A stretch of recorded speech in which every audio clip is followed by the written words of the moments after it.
Good evening, everyone. I start by acknowledging the traditional owners of the land on which we meet this evening, the Wurundjeri people of the Kulin Nation, and thank them for their care of the land and pay my respects to their elders past and present. My name is Betty Lesk, Pro-Vice-Chancellor Teaching and Learning at La Trobe University. On behalf of the University, I welcome you to the fourth event for the Bold Thinking Series 2016. Is gambling a bigger threat to sport than drugs? Tonight, we'll hear from a panel of experts about the paradox of gambling in sporting organisations and the broader integrity issues around cheating to win and cheating to lose in sport. I'm very pleased to say that La Trobe is one of Australia's leading universities for sport-related teaching and research, and I'm delighted indeed that this topic is included in the Bold Thinking series. On tonight's panel, on my right, we have Professor Russell Hoy, Director of La Trobe Sport, whose research interests cover corporate governance, public policy, volunteer management, and the impact of sport on individuals and society.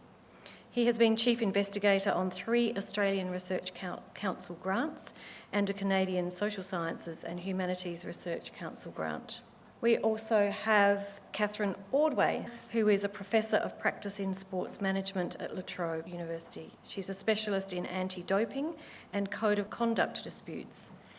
She appeared in over 30 anti-doping hearings in the lead up to the Sydney Olympic Games and works with the Australian Sports Anti-Doping Authority. Joining Professors Russell Hoy and Catherine Ordway is the AFL Players Association CEO Paul Marsh and leading investigative journalist Nick McKenzie. Paul Marsh has been the AFL Players Association CEO since 2014, and prior to that was the CEO of the Australian Cricketers Association. He's also served as the Executive Chairman of the Federation of International Cricketers Association, FICA, and been Chairman and Board Member of the Athletics Alliance Australia. Nick McKenzie is one of Australia's leading investigative journalists, and I'm sure many of you are familiar with his face. And his writings. He has won Australia's highest journalism award, the Walkley Award, 7 times for his investigations into contemporary issues, including police corruption, corporate corruption, and organised crime and doping in sport. I'll now hand over to tonight's host, radio personality and former journalist Francis Leach, for what promises to be a robust discussion. Please join me in welcoming tonight's expert panel. Thank you very much. Thank you for coming here tonight. It's great timing that we're holding this event at this particular time because it comes off the back of another Olympic Games. And as someone who grew up idolising the Olympic Games, today I had an amazing moment. Mac Horton came into my radio studio and he pulled out of his pocket his Olympic gold medal, and I held it in my hand, and the 10-year-old boy inside me nearly cried with joy. It was an amazing experience to hold it in my hand, and in a sense, it restored my faith in the idea of the Olympics, which I grew up with. I mean, I was a kid that loved the Olympic Games. At B.B. McKillop, I was obsessed with that story of him running barefoot and winning a gold medal in the marathon, and any number of stories like that. Yet as a grown man over the last 2 weeks, I've looked at the start line at most Olympic events with a heavy heart and a jaded eye and wondered which clean athlete was amongst the cheats who were predominant there. And that had more to do with, I think, my view of world sport now than maybe it did of them, but unfortunately that's where we are when it comes to the world of sport in 2016, for better or for worse. And that's why a forum like this tonight is important to have this conversation. All of our panellists have an expertise in different areas of the fight against corruption and the maintenance of integrity in sport, and that's what we're going to explore with them this evening.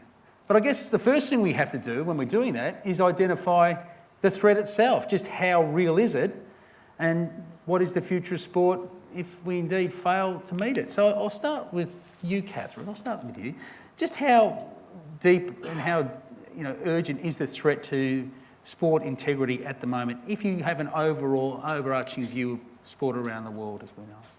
Well, I think it's important to distinguish between cheating to win, which is doping that you mentioned already, and cheating to lose, which is becoming more and more prevalent. And that's the title of tonight's forum is about, is gambling a bigger threat than doping? And I think gambling of itself is perhaps not the big issue.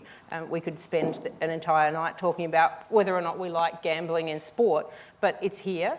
What the issue is whether people are fixing and trying to determine the outcome in advance. Now, I didn't get a sense during the Olympic Games this time that that's what we had, that we had gambling-related integrity issues, but certainly in the lead up to Rio, doping was the big issue. So I guess they're the two main concerns for sport at the moment. Russell, when you look at sport these days, does your eye trust what you see?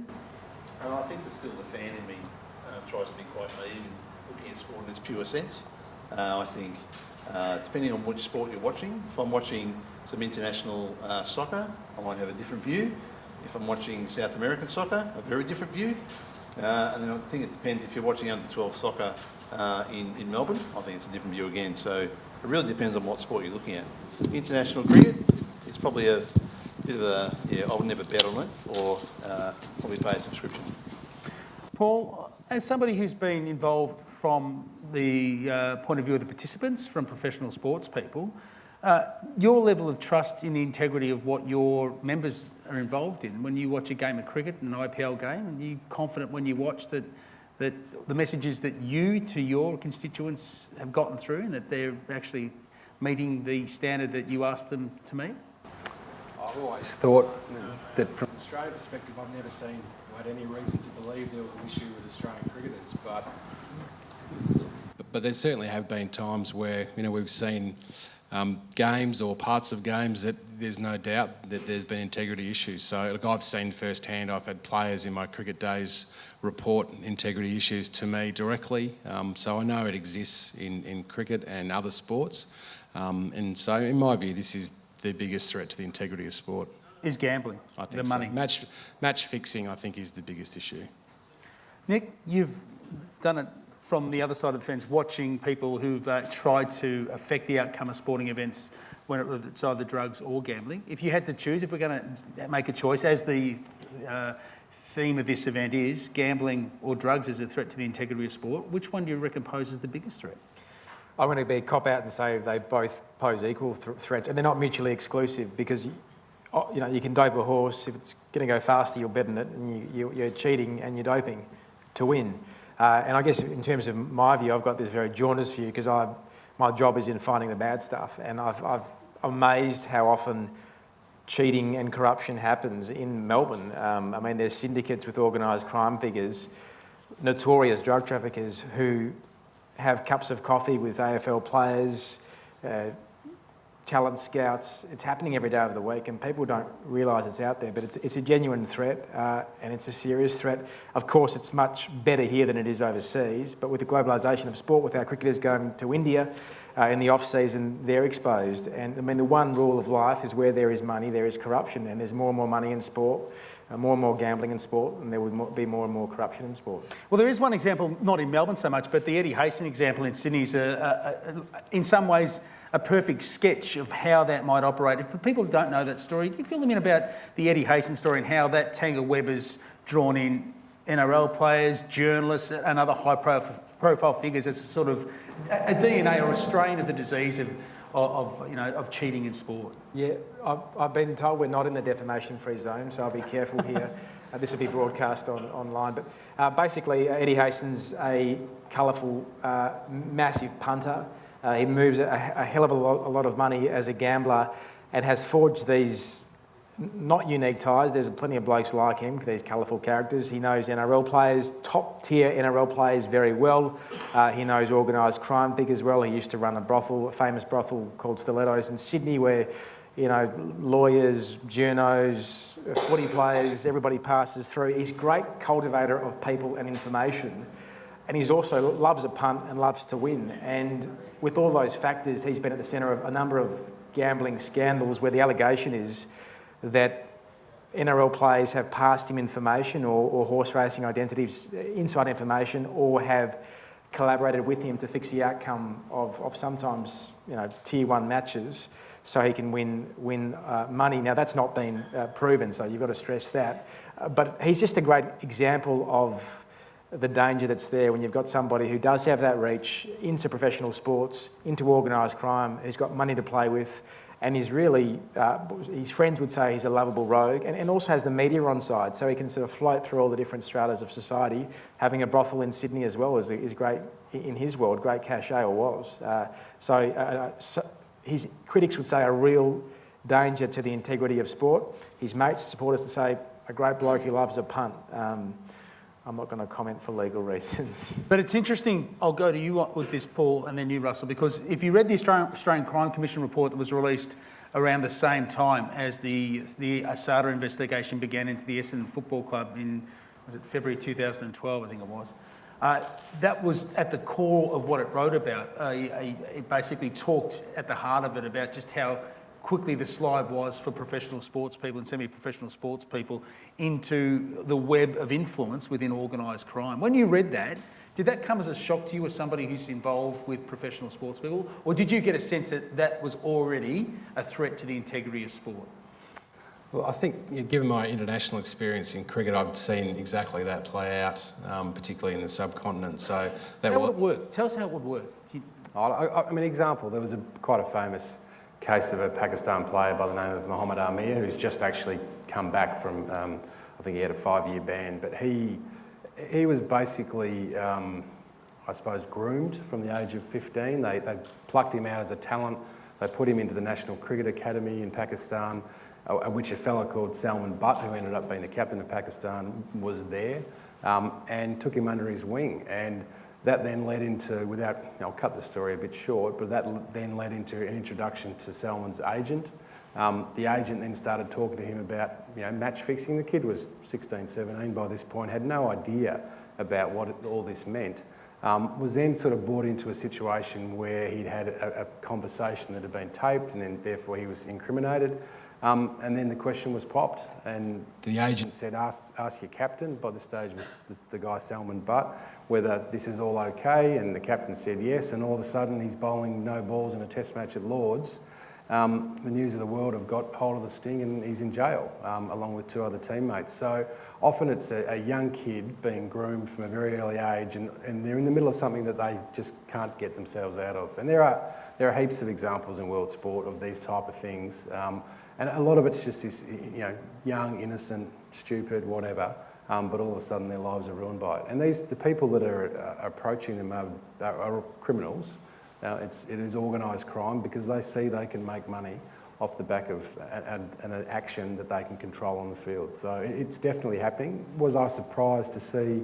I mean, I think that report was a beat up in many respects. In what ways do you think? I don't think it's been proven to be accurate as it was laid out that day. And I haven't seen, look, there are certainly examples like Nick's talked about, whether that's following through with players actually fixing matches in this country. I'm not so sure about that. But I think the 2 sports, I guess, that I've worked in, mainly cricket, the players in this country are well awake to the threats here. I probably see a bit less so with AFL. I'm not sure that this has really hit our code so much yet. But the fact it's happening in rugby league is of concern, and it's something that we're very awake to. Russell, I mean, the story that Paul paints there reminds me in a way of the story of Sonny Liston, 40 years ago, who was born and basically became a creature of the mob as a boxer and had to basically be at the beck and call of his paymasters right until he died. But it's different now, isn't it? Because what we have is a more sophisticated organisation, a trans-global culture, which is so much harder to police, and a more sophisticated approach to cheating where it's not just about winning and losing, but it's within the match, within the contest itself, where you could be bowling no balls and affecting the outcome of matches, but more importantly, delivering a payday to those who you're working for. Yeah, and I think Catherine's comment at the start of the night about where corruption is within sport. It starts at the very top, and you've seen the IOC, FIFA, International Cricket Council, all those governing bodies who are supposed to be the police of corruption in their respective jurisdictions are corrupt themselves. So I think some of those insidious practices have been bred from the top, and it's very hard to get real policing effectively done within a sport without an independent body to actually oversee that. And that's some of the challenges about having that global challenge, and things like cricketers who are playing in maybe 5 or 6 leagues a year in limited overs cricket and T20 tournaments they're going from place to place in different regimes and different levels of policing of their behaviour. It changes dramatically about where they are, the jurisdictional powers of each of the governing bodies for sport. The IOC, the big moment came for them, and it was amazing when Sir Philip Craven with the Paralympics, and his quote would gladden the heart of anyone who wanted somebody within the power structures of international sport to stand up and be counted. And I'll read you what he said when he banned the Russian Paralympic team at the time. He said, "I believe the Russian government has catastrophically failed its para-athletes. Their medals over morals mentality disgusts me." Why didn't we hear that from the IOC? Because the same principle surely applies, but they didn't have the courage to follow through. Well, I think your point is right. It is about courage. And Russia is one of the superpowers of sport in the world, absolutely. We're not dealing with a country like Kuwait that they were able to sideline and suspend their membership because they felt that there was political interference in Kuwait. Nobody was crying out for the Kuwaiti athletes to see them in Rio. But when it was the scenario for Russia, it was completely different for the IOC. And I found it quite perplexing to understand the IOC position when they were looking at WADA and blaming WADA for their negligence because they weren't heavily testing Russian athletes enough or making sure the international federations were, when actually the International Olympic Committee half funds WADA and they sit around the board table. So the International Olympic Committee representatives are all there and they're going to the meetings in Montreal every quarter or however often the meetings are. So if WADA's not doing what they should be doing, then what's the IOC doing about that? They have had their opportunity. So I found their decision quite bizarre. What was at the heart of it? Was it and this gets to the interesting point about the international institutional codependence. So the IOC feels it can't, blanch Russia because the consequences for them down the track, whether it's in commercial terms or future events, are too great, or that they are maybe in hock to certain Russian institutions and or people, that they don't want to ruin those relationships or be exposed for that. I think there might have been two things at play. One is you look at how expensive it is to host an Olympic Games, and there are a limited number of countries around the world that can do that. We saw how the position changed for Brazil from when they received the hosting rights in 2009 to their financial position today. It's really put them through the ringer. There are not many other countries that want to put their hand up for an Olympic Games. Russia is one of those that has hosted the Games recently. Has the World Sochi Cup coming Games. up in 2 years' Has time. the World Cup coming up. And there aren't that many countries. So they want to keep in sweet with those countries, I guess, that have the capacity to do it. Otherwise, they're going to run out of contenders. That's one side. So different rules for some because of their power. Maybe. The other side too is that in terms of an Olympic brand, they want to have the best athletes on the stage. So at Rio, the argument was, we want to see the fastest, highest athletes competing. And if we wipe out the whole of the Russian team, that was going to be 400 athletes that we wouldn't get to see perform. And is that in the best interest of the Olympic brand? I think that was the question that went through. Can I make a point here? I don't know if you can hear me still. It's about money though, isn't it? I mean, this is about, they've sold television rights for the Olympic Games, they want the best athletes to come. So, there are sports that are coming up, what's going on. WADA perhaps isn't as effective as it should be. The IOC isn't actually taking the decisions it should take because they've sold rights for billions of dollars and they want the best people there. So are we at a point, and this is the crucial question for fans of sport, where it no longer matters? I mean, I was amazed, and Waleed Ali's a colleague and friend of mine, and I heard him on Offsiders on Sunday and talking about Usain Bolt running beautifully. Now, the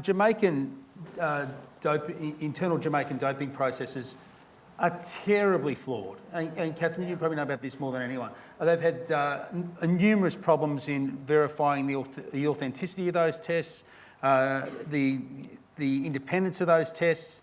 They've had a number of athletes banned over the last 3 or 4 years. There's serious questions about Usain Bolt's running because of that. And Waleed said straight out, I don't care. And he was genuine about it. It just looked beautiful. Are we at that point now where it no longer matters because it looks beautiful and sport has simply become entertainment and to hell with integrity? I'll go down the pedal and I'll start with you, Russell. Are we at that point? Well, I think when you think about the drugs issue, it comes down to the equity issue. So a lot of athletes may have access to the same amount of drugs or the expertise to actually deliver an actually performance-enhancing dosage to actually come up with a better performance. Some athletes won't have access to that. So if you open it up to a level playing field, it's still not going to be even.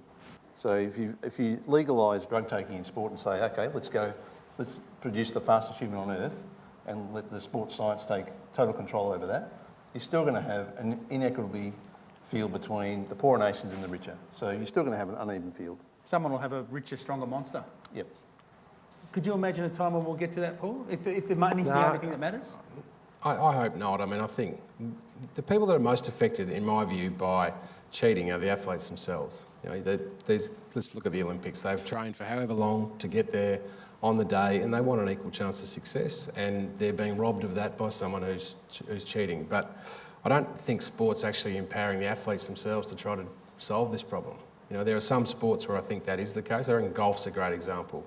The athletes are empowered to call up any player that breaches any sort of rule. I don't know if you saw the female golfer a few weeks ago in one of the major championships who golf, which I play a lot of, is a really stupid game in terms of the rules of it.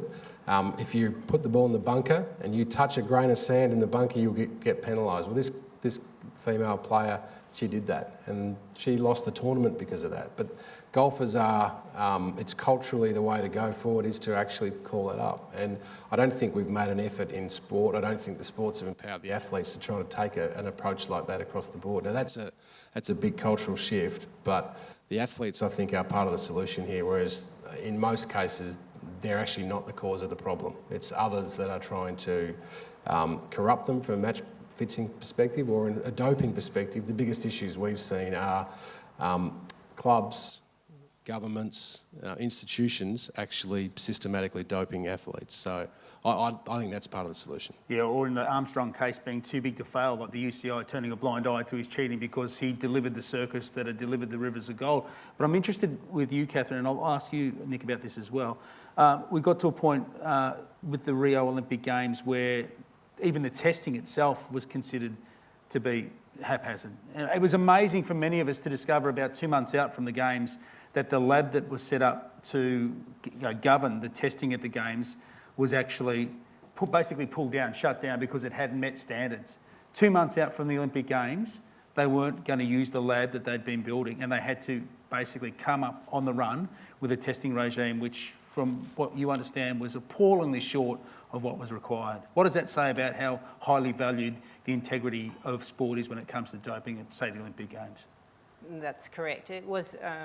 It sounded like a bit of a schmozzle at Rio, to be honest, in the anti-doping setting. And it will be very interesting to see what the World Anti-Doping Agency independent observer report is like. At every major event, WADA sends in a group of independent observers and they have a look at the doping control process to see that it's being done in accordance with the international standards. So there are international standards for the laboratory, and that's the one that the Rio lab failed in, and that not for the first time, but we haven't seen that happen immediately before a major event like this before. But it's also the doping control process, the training of the staff, and you know that one of the most crucial elements in the whole chain of custody is the witnessing of the sample, and only the athlete and the chaperone are there during that process. So the system falls down completely if the chaperones, don't show up, or if they accept a bribe, or if they are turning their head away and haven't been trained properly or something like that. So it'll be very fascinating to see from the WADA Independent Observer report how well the process was done, because the reports at the moment are that they weren't done very well at all. Nick, when we look at the processes itself, let's look at the Asada case against Essendon and the way that that was conducted. And that was a real revelation for a lot of people here in Australia about the nature of doping control and how it works, and how an organisation like ours was underfunded and not ready to deal with what was seen to be a systemic doping case within a major professional sport. I mean, you covered that pretty widely. Just how underprepared was Asada for the circumstance with which it was confronted? Before I get to that, I mean, we do have a system, or systems in place in Melbourne, let's go local, that are set up to catch cheats. You've got the Graham Ashton, our Chief Commissioner, who's made it really one of his key issues in the last few years about cheating, doping in sport. He set up a sports integrity unit. It's got phone taps. You have the Piranha Task Force. the most well-resourced organised crime task force looking at this very issue for a number of years. You've got Sal Perner, the Sports Racing Integrity Commissioner. You've got the AFL just hired the ex-head of Piranha. They've got lawyers, ex-coppers. They're all out there trying to catch these guys and trying to improve the system. And it often works really well. People get caught, and and that's a huge deterrence for them. The athletes who get caught, the amount of shame and the deterrence value throughout their sport and across the world, if it's a global sport, can be immense. So it's not all bad. Where there's money, there's corruption, of course, but there are these great systems in place. And the challenge really is, the major challenge is the globalisation of gambling, online gambling, the science, doping is going so fast. ASADA tackled those problems, the science problems, because it had this new murky world of peptides. A law enforcement agency in the ACC first tackled the Australian Crime Commission, looked at this as a law enforcement problem, where you had organised crime overlapping with sports scientists, importing funny peptides into the country. There was this murky area as to what was legal and not legal. And then ASADA was doing the job of cop, of scientist, which is a really complicated, resource-intensive job against immensely powerful interests. The AFL, Essendon itself, the NRL, the clubs involved at the individual level up in New South Wales. And politicians at a federal level. Politics, yeah. And it was it mishandled? Yes. Was it clumsily handled? Yes. Is there any one party to blame? Not really. You can actually understand why many things did happen. The conspiracies which you read about in the press largely didn't happen. There weren't people plotting in people's kitchens about how to defeat the Australian Crime Commission. There weren't tip-offs. That's been blown out of proportion. More incompetence, is it? More incompetence, yeah. And a system trying to really struggle against all these competing pressures, from the political pressures to the basic question of science. But at least the system was in place. And I think what we did see at the end of the day, love or hate the result, was some level of accountability, where ultimately this international body stepped in and said, no, these are the global rules and this is what you're going to play by. And we all know what the outcome is. And that comes to the issue of the players, Paul. And this gets to the very heart of the foundation stone, if we're talking about doping in sport. It can only, a regime of enforcement can only really exist and run on a single principle of strict personal liability. Because at the end of the day, the athlete has to take full ownership of what's in their body, and everything flows from that. Yet the Essendon players predominantly were arguing counterintuitive to that they didn't know and therefore they weren't responsible. What's your position on the idea of strict personal liability as the bedrock for integrity in team sport? Well, I think it's important to note that Essendon players never tested positive, so the strict liability is irrelevant in this case. There was never a positive drug test. So strict liability means if it's in your body and you test positive, then you've basically got to prove that there's a reason why it's in there that's not against the anti-doping code. So I'm happy to answer your question. I'm not sure it's relevant on this particular point, though. Okay, well, let's just talk about the notion of strict personal liability. Do you believe it should be the cornerstone of what is, the responsibility of athletes when it comes to protecting the integrity of the sports that they play and participate in? I've never quite understood why we can't handle these cases like you would in a court of law and actually look at the facts in front of you. And yes, if there's something in an athlete's body, they've got to prove why it's in there, and it wasn't because they were trying to cheat. But you get smart people in every other walk of life able to actually sit down and judge a case on its merits. The WADA code is, in my view, completely inflexible. If it's in your body, now you're looking at a 4-year ban. There are times where there may be plausible reasons, but we jump straight to guilt every time there's a player who has a positive anti-doping test. And that, I've seen players' careers ended. I mean, you're a huge soccer fan. Stan Lazaridis is a great example. His career was ended on the back of a substance that was removed from the doping list literally months after that had happened. So there's no flexibility in this code, and I think that's one of the big issues. And that wasn't him trying to cheat either, just to be clear about the Stan case, if people don't remember that one. And look, in my early days in cricket, there was a young state cricketer who had been given a substance by his own doctor to remove a boil on his back. And this was just before the WADA code had come in. The facts were heard. He was guilty of taking the substance. He got a 1-month suspension. If that had happened another year or so later, he was looking at 2-year ban. Everyone knew he didn't do it to cheat. Now, I think that's part of the problem. I want to make the point that we do believe in anti-doping. You know, we believe that cheats should be heavily punished, but at the moment, there's just too many athletes who aren't cheating, in our view at least, that have been kicked out of the sports for 2, and now it's 4 years. And that's where one of the biggest flaws in the system is from where we sit.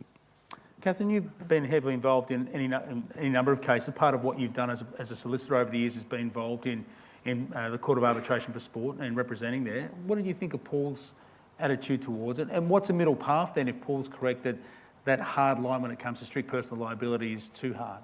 Yeah. And I do appreciate the position of that Paul's taking in the athlete's position. I think that the anti-doping movement has grown a lot and learnt a lot over the years. It took certainly a very hard line at the beginning. We had people going out for 2 years for marijuana back when I first started doing prosecutions, and that's just ludicrous.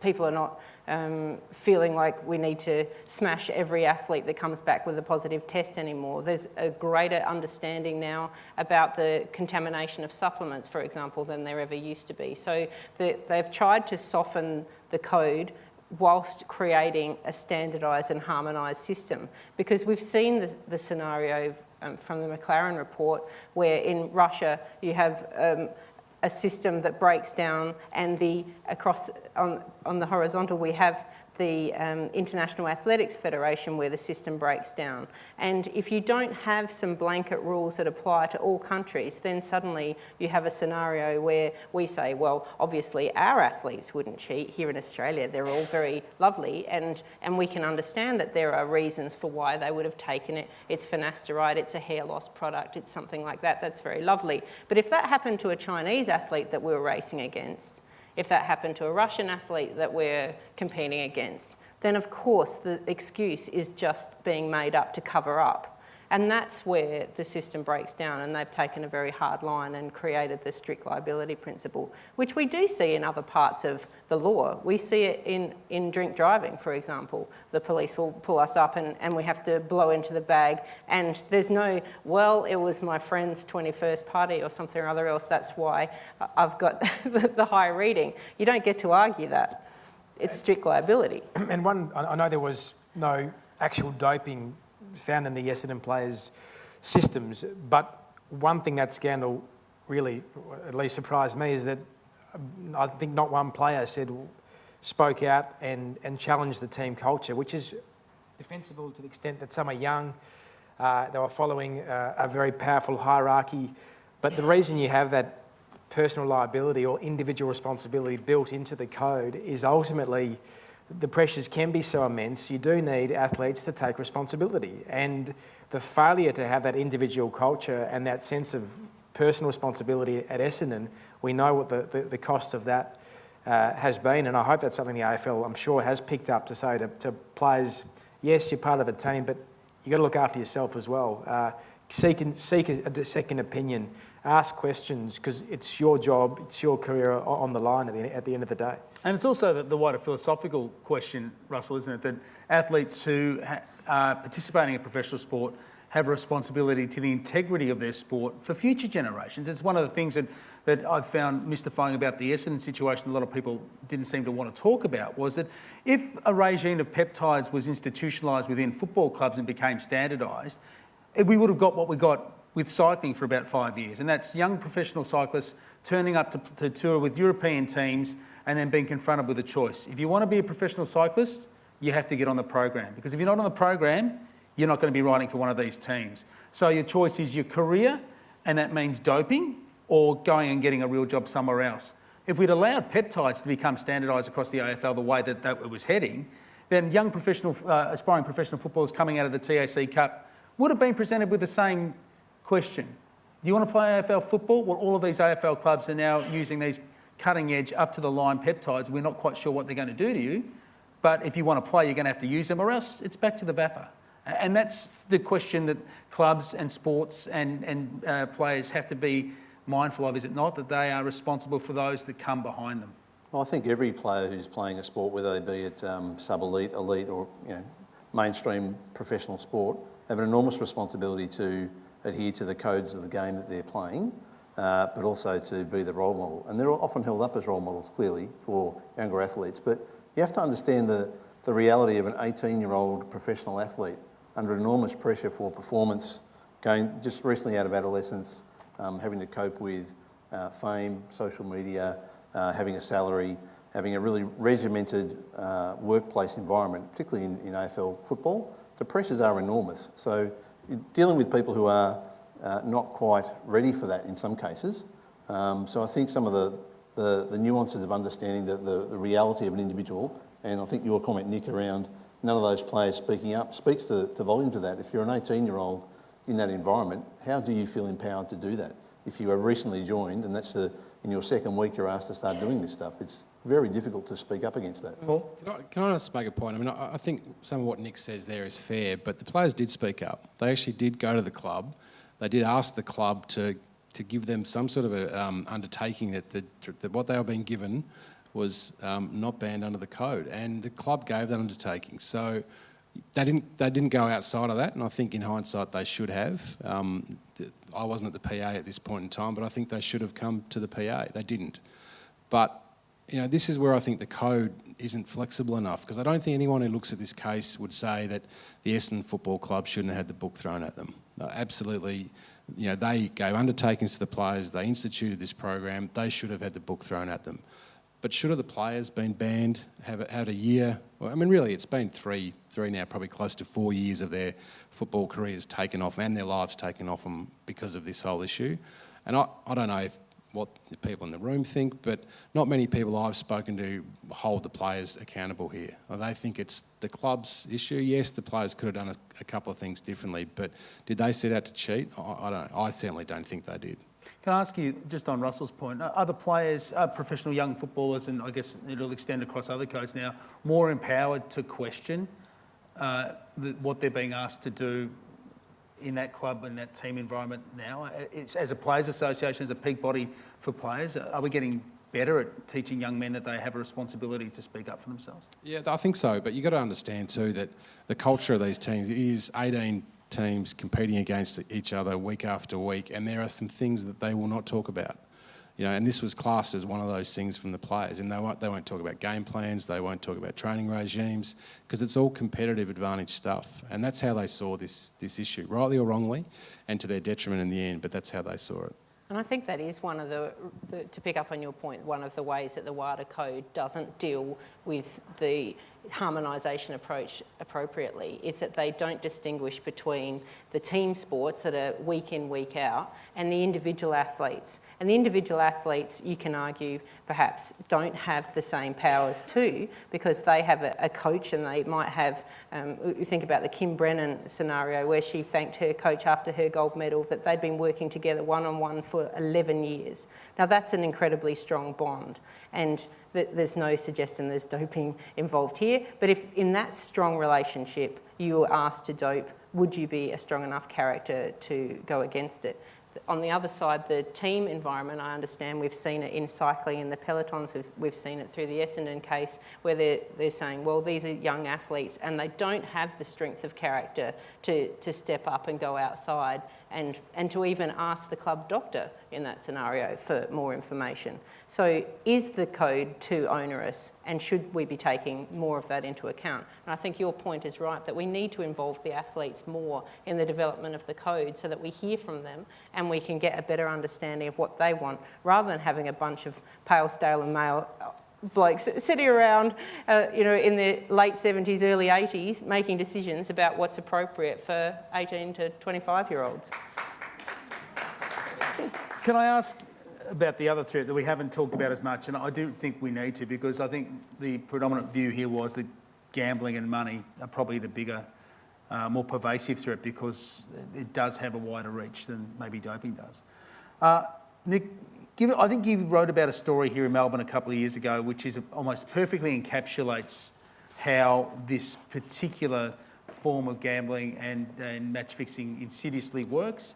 And it's not necessarily about being at the MCG or playing at Amy Park and those players being at the heart of this, but it's much more likely to be in your local footy ground or your backyard. Tell us about the Southern Stars soccer team and who was involved with that? Yeah, it's an amazing case study where you had a bunch of guys whose aspirations, no doubt, one day was to play Premier League in the UK, didn't quite make it, struggled in the Tier 2, Tier 3 leagues, not getting paid too much, knocking around with each other. They start to get to know people perhaps in the murky side of European soccer, including a person called Perumal, who's the most notorious match fixer in the world. Apparently been involved in match fixing across Europe for many, many years. These players end up going to Melbourne and playing for the Southern Stars, which is a second-tier semi-professional football league, not getting paid too much. And it just happened, actually, the stars aligned.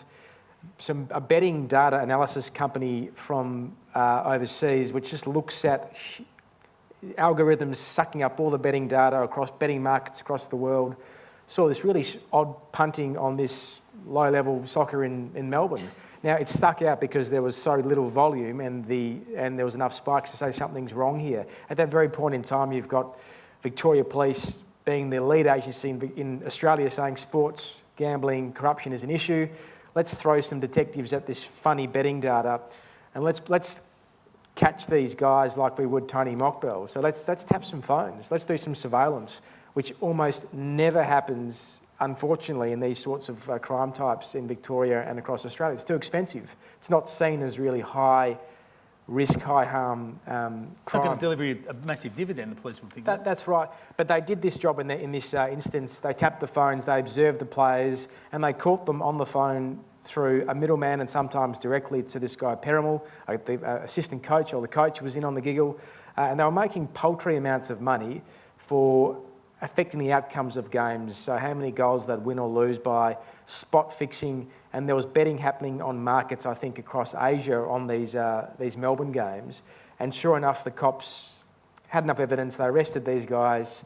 They were put before our courts. They all got a slap on the wrist and sent home with their tail between their legs. None went to jail as far as I can recall, which shows actually the penalties, the deterrence wasn't that great. But nevertheless, it was this great expose of this global organised crime gambling world impacting very, very close to home. And was that an extreme case? Well, yes, it was, but we don't know what else is out there. And for me, that suggests there is plenty of other ugly things happening around us in Australia that we're not looking at because we're not tapping the phones. We're not throwing that resource to uncover what's going on in those. No, the greatest risk are those second-tier leagues where people are hard up for money, and they can be bought for for not much at all. People will sell their soul for very little. And that was a great case study of just that. So it's like an infection looking for a willing host, isn't it? And Paul, you would, as you described earlier on about the young Pakistani player, it's about looking for someone who is able to be exploited. So it's often at that lower level of the sport, or semi-professional levels of the sport, that you will see players taking that main chance. Yeah, no doubt. And I think, what we're seeing in cricket, for example, is the rise of domestic competitions through 2020. So we've got another, historically you'd be betting on the Australian cricket team versus Pakistan or India or whoever it might be, and there's 11 on each side. Now you've got a big bash where there's 8 teams, there's 88 players there who probably a bit more naive, not earning as much money. These games are now being televised around the world. A really important point to make here is that I read something recently, 90% of the betting is now in illegal offshore, with illegal offshore bookies. So it's not regulated. You can't control what bets are being laid. So at least with the betting companies that we'd all, if we have a bet, would put our money into Betfair and Sportsbet, etc. There are regulations around what the punters can actually bet on. But in these offshore illegal bookies, you can bet on anything. So in cricket, the extreme, and tennis has had the same issue. You've got these people they call courtsiders who sit at the ground with a phone ringing back to India before there's a gap of a few seconds from when the ball's bowled to when they're actually getting it in India, and they're having bets that they're televising it back over phone. Yeah, twice last year at the Australian Open, I think they evicted people courtside, didn't they, from using who were seen to be using their phone in that capacity. So I think these people are the, are the mafia types who, this is who's driving this whole market here. And with 90% of the money going to these illegal bookies, that's the big concern for me. You also talked about reading some of your material about at the Olympic Games. I remember one story about a badminton match in 2012, which had, and once again, it's maybe a minor sport that's not attracting a lot of money, but players in that sport during the Olympic Games in London who were seen to be cheating to lose, as you like to say. Yeah, that was a tanking scenario though, Yeah. which is a bit different because there wasn't a suggestion that that was linked to gambling. So that's perhaps less of an evil. Yeah. Tanking is about trying to get a better run within the competition because the aim ultimately is still to win. So those badminton players from London Olympic Games, they just didn't want to meet China. I mean, who would when you're playing badminton? So they would, but both teams were trying to lose so badly that the audience started to scream because they're saying, we've seen better badminton at high school. Like, what's going on here? So that's different to the gambling related scenario that Paul was talking about then. And Nick's point too about the financial vulnerabilities of people, I think, is important because it's not just the young players that we're seeing that are being groomed. That's one scenario that's of concern, but it's also at the other end. The players that have been around for a long time that knows who's who in the zoo, they're also quite savvy about working out how they can maximise their profits at the end of their careers so that they can continue to enjoy their career a bit longer, perhaps sustain before they have to go into retirement and face the real world like the rest of us if they haven't made enough money to be able to retire to the Bahamas. So they want to try to get some money at the end. Declan Hill is one of the key investigative journalists in this space, and he's saying that's much more of a concern than the young up-and-coming players. So that's more the profile you feel of athletes who are at that point in their careers? Yeah, absolutely. That's what the research is coming out of what Declan's seen internationally. And he says that there's a distinction between those athletes that are looking to profit from a greed perspective and those that are concerned from a poverty perspective. So Declan points out it's a no-brainer when you're looking at the Nigerian football team, for example, who constantly goes on strike ahead of the World Cup or even before these last games in Rio because the team hadn't been paid. And so I understand that there was a Japanese businessman who flew over to Rio and said, fine, I'll pay you, Nigerian team, just go and play. And bizarrely, the Nigerian, somehow it turned out that the Nigerian administrators took the cash and said, leave it with us, we'll pay the players. The players received nothing, Japanese businessman lost his money, and the debate continues. So it's a very strange situation there. Francis, I'm getting quite depressed with this debate because it seems that there's no end in sight, there's no improvement. Sport's just going to go down the gurgler, so it just seems corruption's getting worse and worse. I don't see give us a reason to believe, Russ. Well, I can't hear a solution. I was really interested in Nick's view about whether we're doing enough to police, enough to educate, are we doing enough monitoring? You know, what's wrong with the system that is affecting the behaviour here? Yeah, I mean, that's what we haven't spoken about, the solution, and that was just on my mind as well. So we can control in Australia, and my expertise is in Melbourne and around here, we can control our lawmakers, how we respond. So just recently there's cheating in sport laws, which create strict criminal liability, jail terms for those caught, which creates a really strong deterrence for players. But there's also, I mean, the main game, the future of this issue is the global battle, and ultimately you're going to need some sort of an anti-corruption global body. Yes, you laugh at it, look at the United Nations and how badly that works, but you need big data, mapping betting trails across the world as best you can, and having some sort of a body that works a bit like Interpol, that when it looks at a risk will reach into a sports integrity body in Victoria Police or New South Wales Police. How come there's not one in SA Police or wherever around the world? So local responses, local laws, but also this global framework. I mean, that's the future.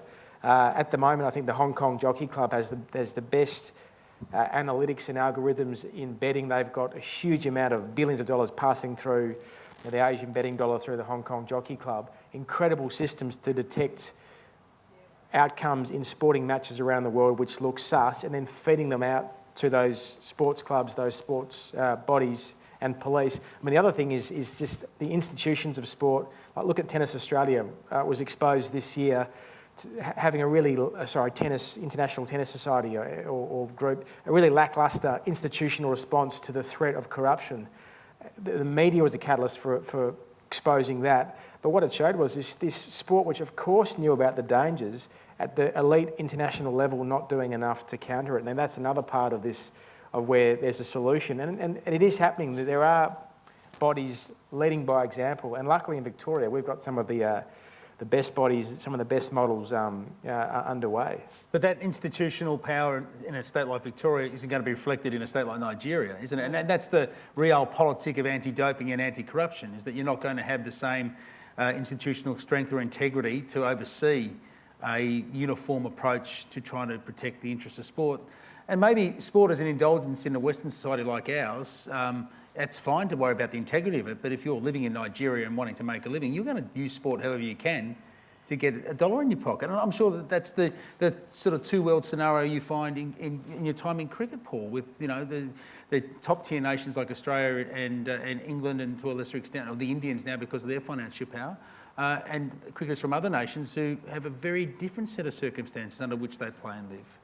Oh yeah, I mean, I might just pick up a couple of Nick's points. I mean, you talk about the betting data and the rest of it, but with 90% of the betting actually being done through illegal bookies, I'm not sure how you're actually ever going to track that. So, and if you try to drive, people away from gambling, they'll just continue to go towards these illegal bookies. So I don't think you can do exactly what you're talking about in that space. International harmonisation in this space, I think WADA's, and we'll probably have an argument about this, but I think that's been a failure. I don't see the relevance of trying to harmonise doping and corruption even worse. So are we doomed? No, I when you said you haven't heard a solution, my solution is I think we've got to do more to empower the athletes here. The athletes are the ones that have got the most to lose if fellow athletes are cheating. You put it in a team sport context, if one of my teammates is throwing games or throwing parts of games, then I don't want him on my team. And athletes know. I mean, I said before, I've had cricketers in my time call me up and say, I've just seen this happen, on the field. What do I do about it?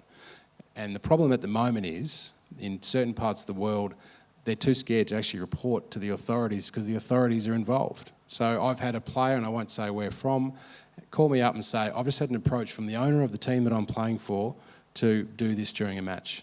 What do I do? I am frightened. I don't know how to get out of this country now. Help me. I'm not prepared to report it to the ICC because I don't trust them. But he rang me as the Players Association. So I think we've got to have a look at how we can empower the athletes here. Because from a doping perspective, once again, if I'm standing at the starting line, there's a good chance I'll know who's cheating and who's not. You talk to athletes and they'll say, I know that happened. But once again, are they trusting the people around them, the people that are running the sports? And we've touched on a number of the big sports, and there is corruption within them. So we've got to try to clean that up. The athletes at the moment, and you talked before, WADA have shunned the athletes associations at every step. They don't want to consult with us. They certainly don't want to agree with us on how policies should look. So the athletes are disenfranchised here, don't trust the authority. I think that's part of the reason we're in the mess we are. So I started with my vision of the Olympic Games and how it looked to me at the start line. How did you feel watching it? I'll go along and ask everyone. Honestly, when you looked at the start line of, say, the 100 metres final, did you believe what you watched? I mean, this is the other positive point about this, and I don't think the idea of global regulation, as idealistic as that, is mutually exclusive from culture and awareness and empowering players. That the two can operate. You need carrot and you need a stick. But when I look at sport, I mean, I don't think of, despite my daytime job, I love it. And I think of integrity. When the Olympics for me was a really positive experience, despite the negative headlines, because my sense is still that while there are some people who are cheating, when sport's all about fair play, and that's the ethic and culture of sport. And while that is key to my, as to why I love sport, then and that culture's through global sport, then I think it is going to be. It's not going to be perfect, but ultimately we'll keep at it. There'll be cheats, but ultimately there'll be also this great pressure for not a solution, but for better systems in place. And the fact that we're having this discussion, not just here but around the world, is heartening. So what Nick's saying is it's still worth fighting for. Yeah, and I totally agree with that. I think the WADA system is flawed, but it's definitely not a failure. And I think it's the best model that we have right now and that we have to work with it. And I agree that we need to involve athletes more. We need to have greater diversity, not just pure geopolitical diversity, but we need to have age, culture, religion, gender, goodness, that'd be nice, and actually look at what are the motivations for people cheating to win and cheating to lose. Is it that we have a bigger threat from a match-fixing perspective in women's sport now because some of the women's sports are being professionalised and they're getting televised, but they're not being paid particularly well? So is that actually a bigger threat for us than we realise, and is that under the radar? Do we actually need to spend some more time educating the female athletes? That's a job that you'll be doing, Paul, because the AFL women's... That is a real risk, you know, and I think, you know, when cricket first had its corruption problems back in, I think 2001 was around the time a fellow by the name of Sir Paul Condon did a significant report. What the athletes were getting paid was a huge catalyst for corruption. The lack of empowerment of the athletes, the governance of the sports, the things I've just talked about were the things that he identified as the issues. And, you know, female players who are trying to earn a living at the moment, I mean, the girls are going to play in the AFL comp next year are going to earn between $5,000 and $25,000. They're going to be expected to hold down full-time jobs, study, train, all the rest of it. Yeah, that's a risk. And Russell, do you think fans still believe in sport? Yeah, I think so. I'll look at the paradox of the comments that Paul just made around the burgeoning growth of female professional sport in Australia, where we've got, you know, women being able to play professionally for netball, football, AFL, a number of other sports. And if they're in that same growth stage where they're struggling for a wage, not being paid quite enough, there's a real risk there to get that wrong. But I think that I'm being suggestive here, that I think perhaps in the female sports space, there's more of a behavioural control mechanism at play, potentially. Well, we've enough talking from up here. We want to throw the floor open to you to ask questions of our panellists from what you've heard tonight, or any other issues in relation to this particular topic, and maybe give us your verdict. Which is the bigger threat to the integrity of sport? Is it, in fact, doping or gambling? We have some microphones around, do we? Pierre, I think we might need to steal your microphone back from you, Paul. We're multitasking at the moment. So if you are going to ask a question, just identify yourself and direct your question to the person that you'd like to answer it. Maybe stand up so we can see you as well. Hi, my name's Leon. I'm from La Trobe, but I'm also a parent, and I'm interested in your comments on the ubiquity of gambling in gambling advertising. My worry is that the kids today don't talk about the number on the back of the shirts, but the number for the odds. And I'm just wondering about your thoughts on that. Well, I'll throw that to the panel. I mean, have we normalised, have we embedded gambling language and gambling culture into our spectator sports these days, Russell? Yeah, I think we've had a couple of goes at this. So I think when the Victorian government, at least in this state, enabled sporting controlling bodies to actually form a wagering market to actually receive product fees from a wagering operator, it opened up the need to actually advertise gambling and connect that to actually sporting endeavours. And then I think about 3 years ago, we had the bit of the furor around the massive saturation advertising by certain unnamed sports betting operators, and then the whole the telling of odds during commentating, the whole pervasiveness of the language, and that seems to have crept back in. So if you listen to any particular coverage of AFL, for instance, the odds are pervasive in the pre-game shows, the review, during the commentary. So it's insidious. So I think in that particular sport, and with NRL, it's pretty prevalent. I think in other sports, it's less so. Sporting codes which have in-game betting is even worse, because you actually bet during the game. So I think that whole pervasiveness is a worry. And some of the recent research out of, I think, Deakin Uni and Vic Health has sort of pointed to the fact that it's becoming more prevalent. And there is a link between exposure to sports betting, advertising and gambling and take up in later life. Paul, the Players Association's attitude towards it? I don't know if you can hear me, but I think, look, I agree with what Russell said. I probably would make one further point in that the way the sports betting companies are marketing their products is a real concern. It's a very, very similar strategy that the tobacco companies rolled out. and it's sort of designed to get young people gambling. So we do have some concerns around that. It's, for all the reasons you've gone through, but also those. Yeah, the challenge is, I think, for sports to work out ways to get some funding in and to be able to commercialise so that they're not so reliant on the taxpayer funds. And we've seen over the years alcohol sponsorship, tobacco sponsorship being taken away. There's suggestions about whether it's appropriate to have an alignment with fast food companies and so on. And gambling's the next one. When you've got gambling on the front of the shirts and so on, then it does become insidious and it normalises it.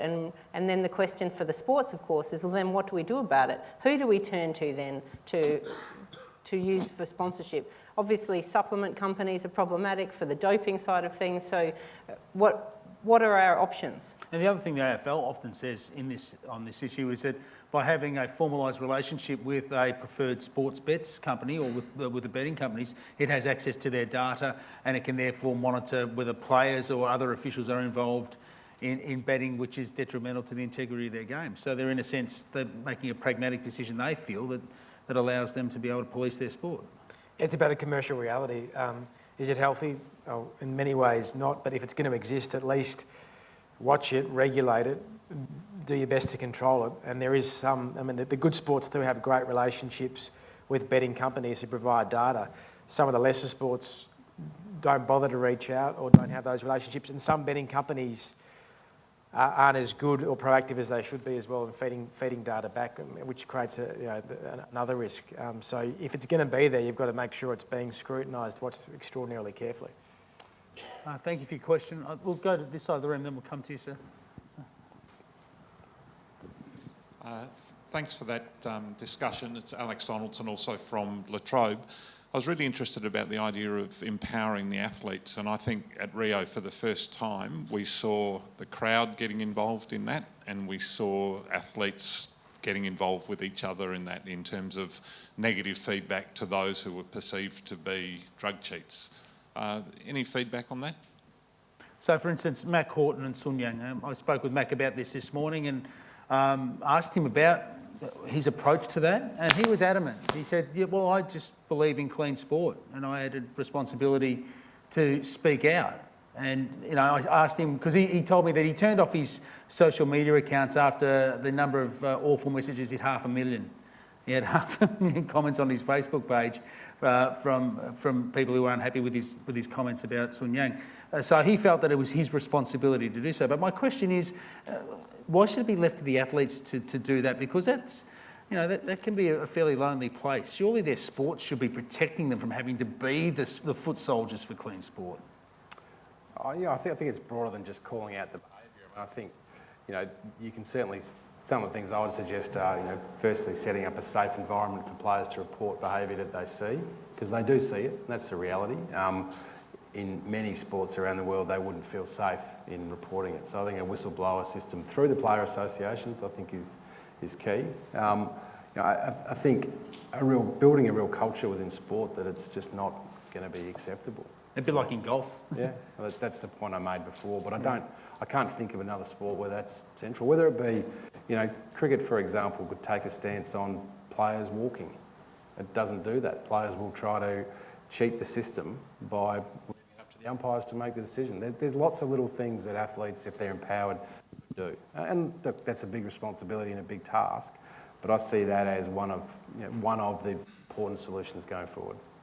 I'd agree with that, to suggest that a whistleblowing system it's much preferable to having athletes call out from the pool deck or somewhere else. That's not the right way to handle this. And I actually think that Mac hasn't chosen the right athlete to call out either in this scenario. This is a one where I think that if the athlete was an Australian, we would have far more sympathy for them. This is an athlete who has, by the media reports, suffered a heart condition and took heart medication. He didn't get all the paperwork right for the therapeutic use exemption. He was given a ban and he served his ban in 2014. So he's now come back. So there's two things from that. Is he always a drug cheat? Is he forever a drug cheat? And do we use that kind of terminology? Is that helpful and is that healthy to speak about people in that way when they've served their time? And on the other side, was he really an athlete who was a drug cheat? Now, is it up to an athlete to make that decision when there is a process of investigation? If you have a proper whistleblower system set up, you can have the people who are knowledgeable in sports science or medical professionals or legal or whoever it is that's necessary to look into it, rather than athletes thinking that they know that people are cheating when they may be completely wrong. And some of the research has supported that a lot of the doping has been motivated by people thinking that everybody else is cheating, and actually that's not correct. So you set up almost an arms race because of the fear. Indeed. For instance, in the racing industry, we've had whistleblowers, haven't we? The consequences for whistleblowers in sport when they do go public, and you would have dealt with a few who've talked to you over the journey, who've had the courage to talk about what goes on. Yeah, I mean, of course, there's whistleblowers everywhere, and our society tends not to support whistleblowers. They're seen as dobbers, especially in sporting cultures. And the vast bulk of my stories about, especially horse racing corruption, have come from people who've been very frustrated by the system. And there was a case of Damien Oliver, the champion jockey, much loved, and he's a terrific talent, what a rider, but did bet in a way that was a really serious breach of the rules. But the bigger part of the scandal was the way the sports administrators mishandled or sought to keep that contained during the Spring Carnival. And people in the system were so frustrated, they came to me rather than actually believing there was a place in the system where they could go, which is really what should happen, where we're the end of the road. Mac was probably, was he wrong to call out? Well, I also salute leadership and having people in sporting bodies who people can go to raise issues with, be they a director or someone like Paul, and then we should be encouraging that sort of a culture. If we're not going to have it, have a whistleblower line. They're really simple, practical things. A number you can call where there's someone always on the end of that line That you can trust. who's trustworthy, who's trained, who's going to know how to interact with you and protect you and know what to do with your complaint. Every sport should have that in place. Thank you for your question. This gentleman here, then we'll come to you as well. So, my name's Brenton Holt. Getting towards your point about the whistleblower, you only have to look at the Olympics, the two Russian athletes that gave up their own country, women and men. They didn't get to compete in the Olympics yet. You know, a good probably half of their countrymen did. And I guess in another way, don't you think it's the federation's issues of not having... why can't we start with a life ban for serious drug breaches? You only got to look at the 100-metre final. Justin Gatlin has tested positive twice. You know, I think it's great if the public and athletes are calling them out and really voicing their disapproval. But unless the organisations who... FIFA, IOC, which are more worried about ratings and money coming in, unless they do something about it, and set the level at... I mean, I understand your point before, Catherine, about grey areas in sort of... They took a substance that wasn't banned 2 months earlier, et cetera, et cetera. Well, yeah, you do probably have to have a little bit of leeway, but unless we start with a complete life ban as a starting point, how are we going to deter the other guys from you know, taking the risk, given the rewards available to you if you do succeed and beat the system? Yeah. And certainly from a match-fixing side, Declan Hill, who I referred to already, has called for life bans flat out, that from a match-fixing side. So, and I also saw that Michael Phelps from a doping side called for life bans as well during the Rio Games. So there are athletes and there are people in the sports community who would definitely agree with you on that, provided there is the allowance for grey areas, because a life ban is a significant impost. I don't want to put that too lightly. To say that you can't play your sport, you can't earn your living at all is a massive deal, and we have to be really sure that we get it right. And as we've talked about today, we don't always get it right. And due process in our criminal justice system is based on this idea of redemption as well. You do your time, you can come back. Now, at what point is your doping or your cheating so egregious that you have to give up your passion? I mean, I think there is a point, but it's got to be one hell of a point. Yeah, well, I think you can't just, and this is probably the real problem with the WADA's code is it's too rigid. It captures, it puts everybody in these pigeonholes, and you need to have a lot more as an outsider observing it, and the Essendon case was where I looked on, there was no flexibility, no mitigation. It was outrageous. It was either 2 weeks or 2 years, and there was no sense of justice there. So I think that's got to be driven by number one, justice, and then the deterrence as well, which is what you're talking about.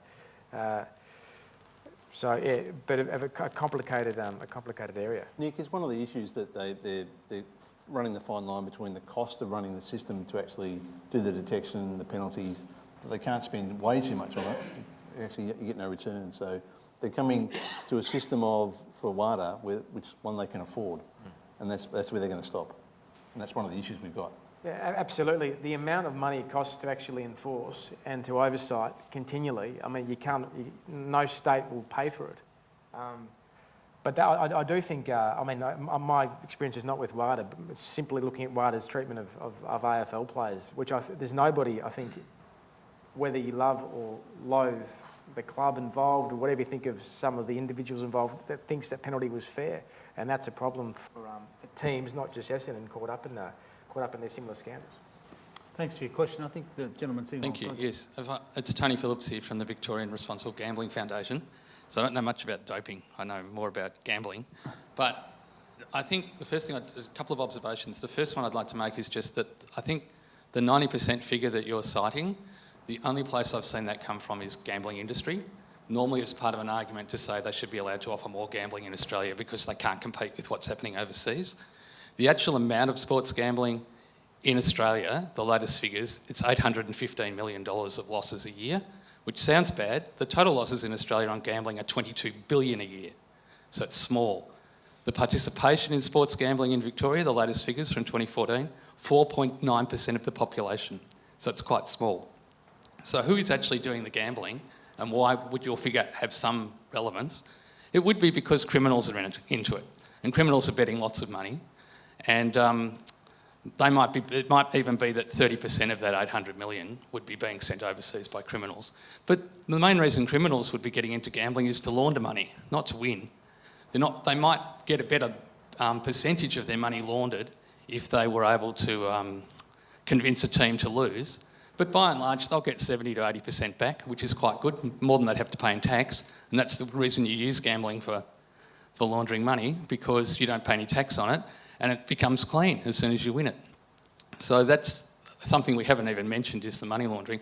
And I guess the final point, which is an interesting point around, we've talked a lot about either players being tempted or players being forced to become corrupt, and we've talked about whether or not the bodies have been, capturing them. But in Australia, anything you can bet on legally in Australia is because the code has allowed that to happen. They've said it's okay to bet on our sport. In return, they get fees. So there's a conflict of interest there that hasn't been explored. And on top of that, the bookmaker comes to them and says, let us bet on your sport, and you say yes, and then the regulator in the state says you can.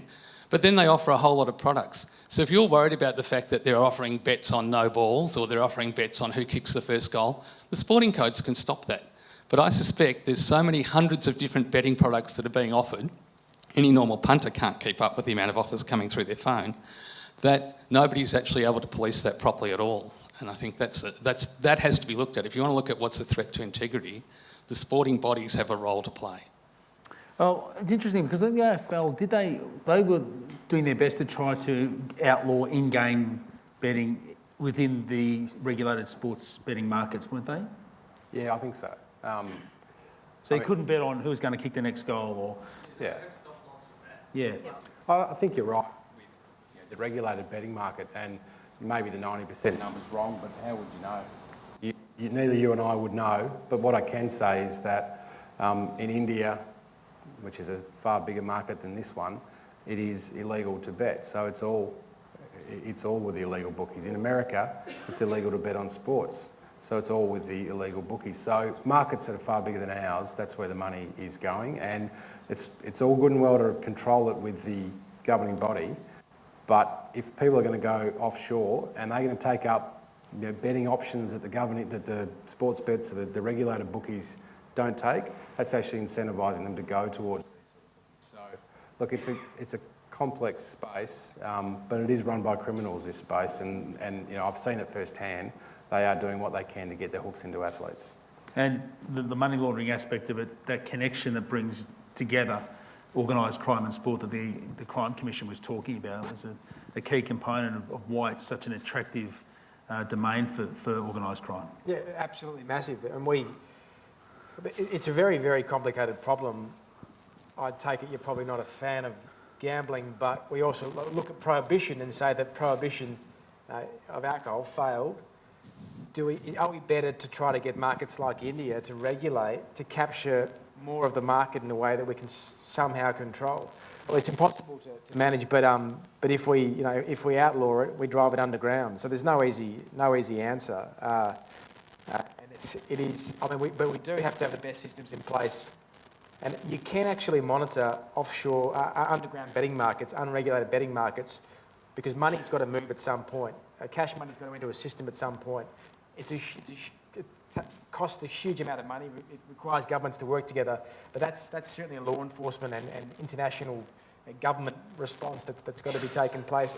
And that is happening around the world through these global agencies that are looking at principally money laundering, and they're seeing these huge gaming markets and they're attacking it through that way as well. So, you know, it's piecemeal. They're just squeezing water, but it is happening, and it is a tremendous problem. You're totally spot on to point it out. And the amount of money is staggering that's involved here. It's extraordinary.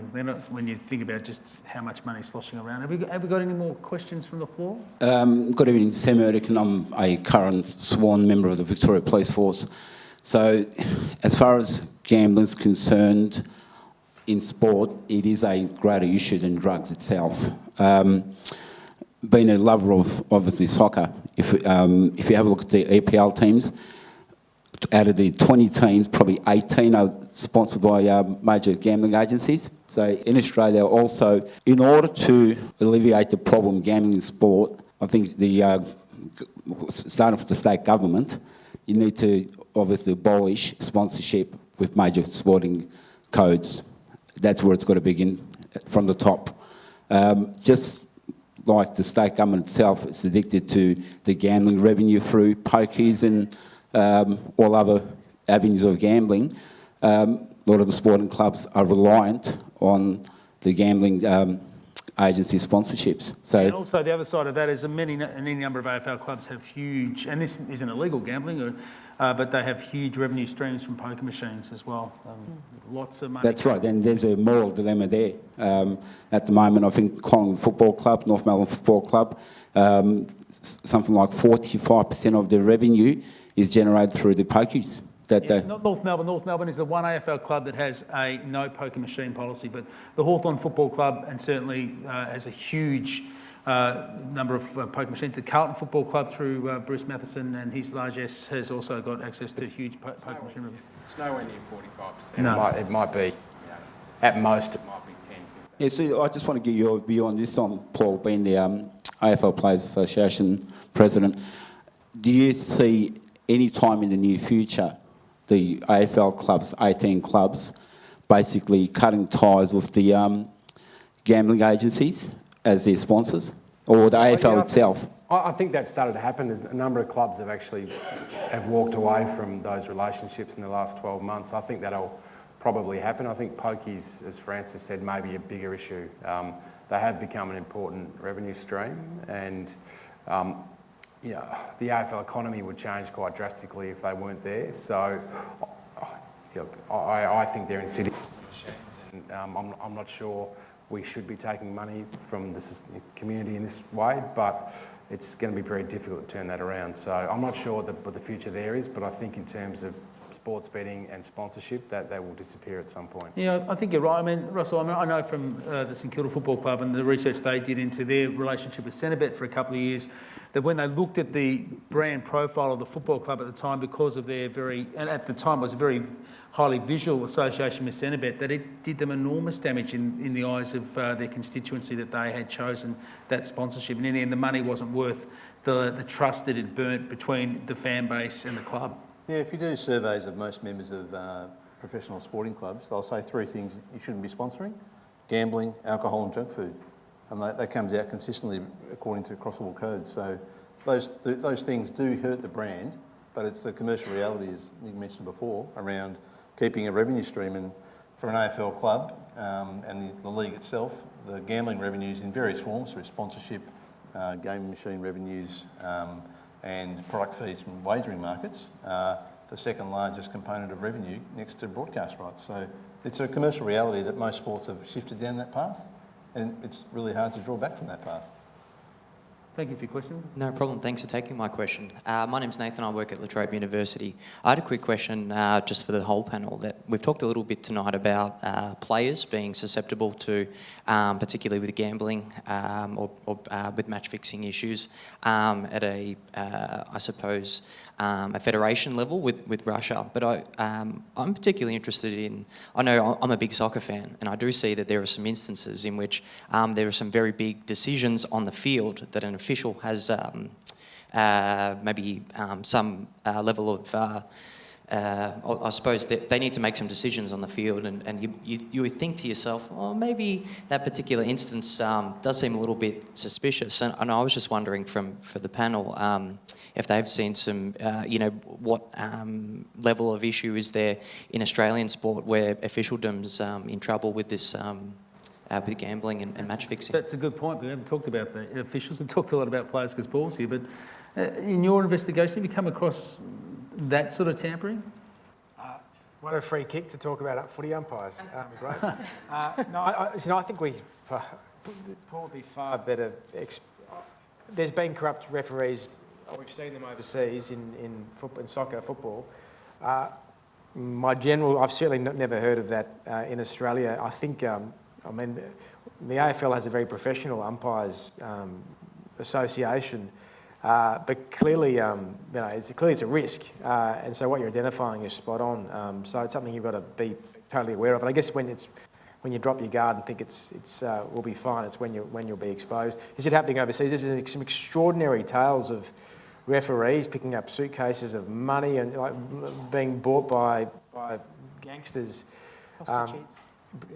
So it's certainly happening, and it is a risk. But my sense is in Australia, it's pretty okay. I think in the Serie A in Italy for a long time there in the 90s, it was a massive issue.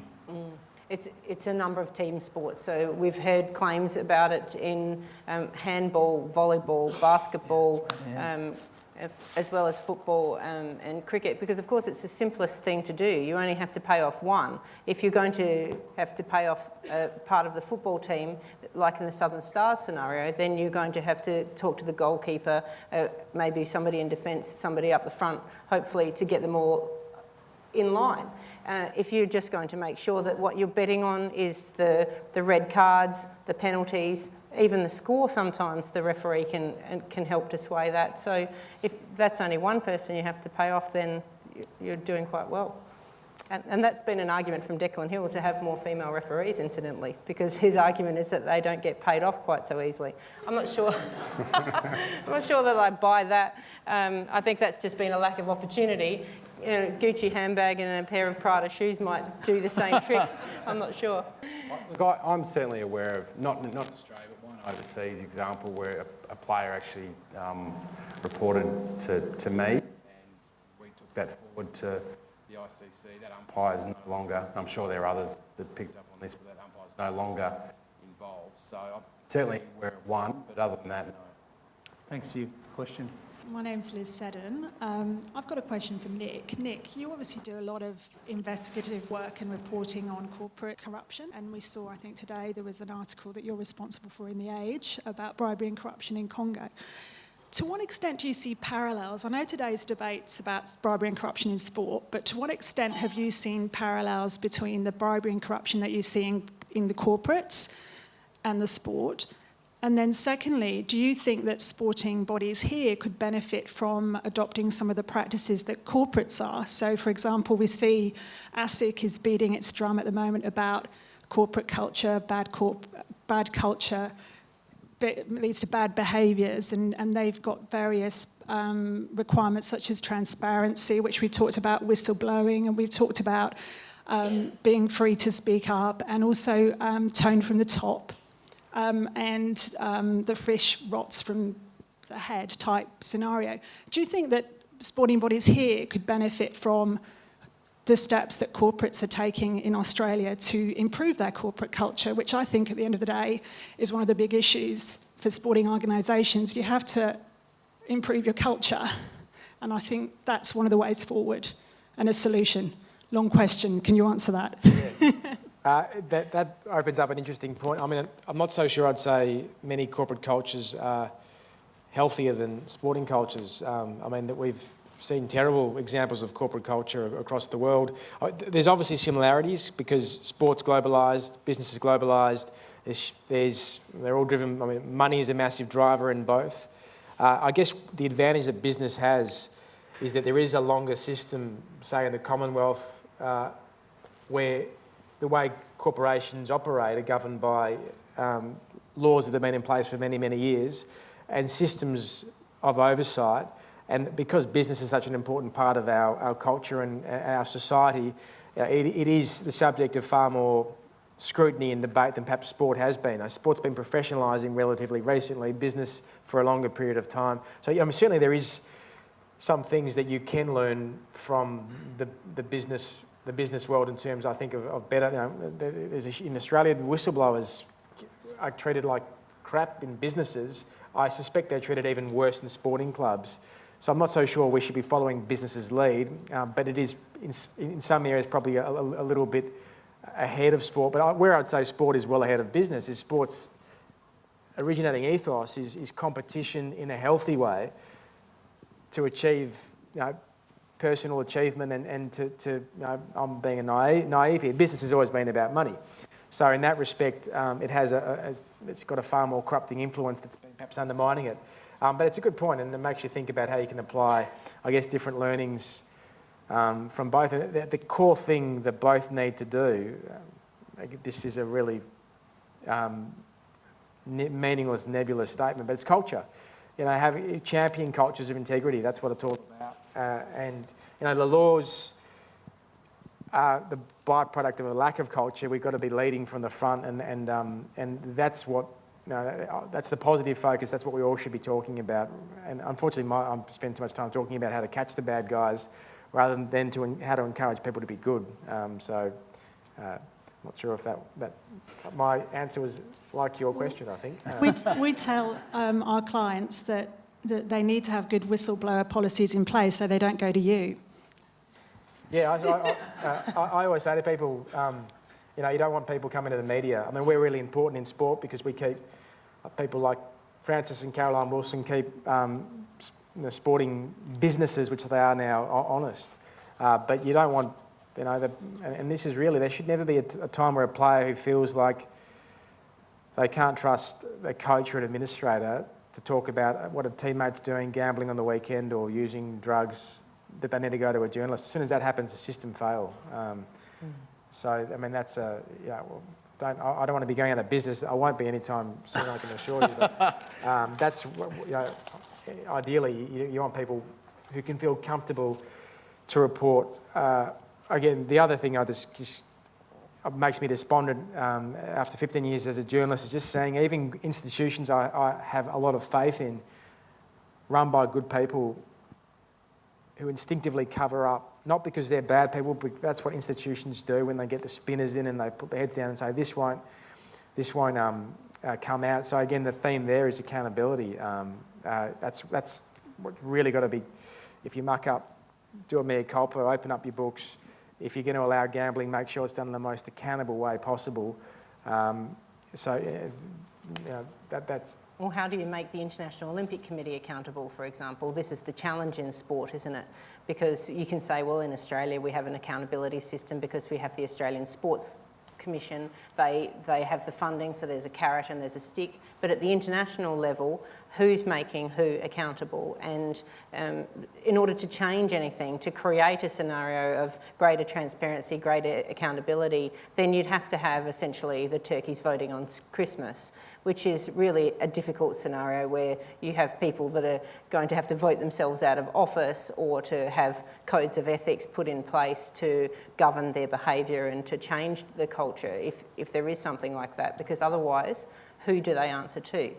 in the end, they answer to the people, I think, who watch sport, and hopefully keep them honest by asking hard questions about them. That's about as good as we can do. And that's about all we've got for you up here. It's been an enlightening conversation. Can you please thank our panellists, Nick McKenzie, Catherine Albright, Paul Marsh and Professor Russell Hoy. And thank you for coming along. If you want to view this and listen through this again, I'm sure it'll be up on the Bold Thinking website, and you'll be able to catch the video. Or if you loved it, you can watch the replay, like a footy game. But otherwise, we're back in action on the 22nd of September with our next event, which we'll tell you more about in the next coming while. But thank you for coming along tonight.